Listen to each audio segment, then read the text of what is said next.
I'm not really loving this whole Paramount potentially buying Warner Brothers Discovery.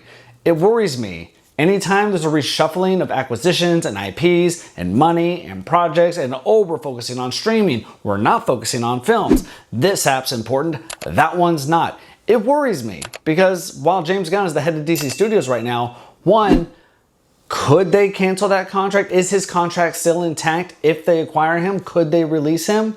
Is his slate of films that he plans on right now, like if they acquire Warner Brothers Discovery and they're like, you know what, Supergirl, we just don't think that that's a priority right now. So I know you've already started filming, it's probably gonna wrap soon, but you know, we're scrapping that, we're putting it off to the side. Maybe we'll go back to it one day, but we don't really want to do it anymore. Or they acquire it and they're like, you know what, HBO Max, like, well, everyone knows HBO Max. We're going to scrap that. We want everyone to focus on the Paramount app. We want to have all of our IPs in one spot, you know, so you can watch your Star Trek and your Game of Thrones reruns on there.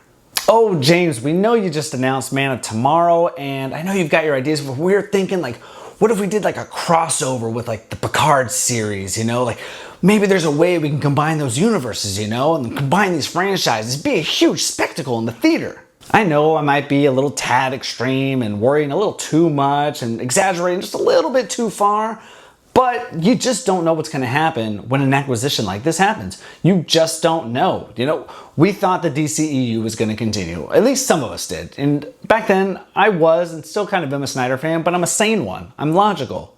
I knew that the DCEU was over, especially once Discovery bought Warner Brothers and it became Warner Brothers Discovery. Henry Cavill got fired.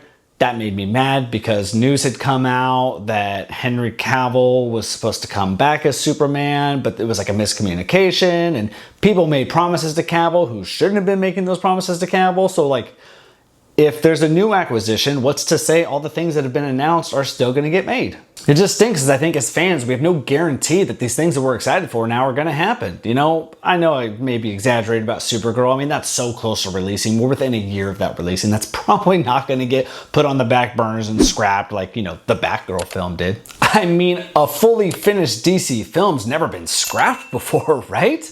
Right? Right. Right?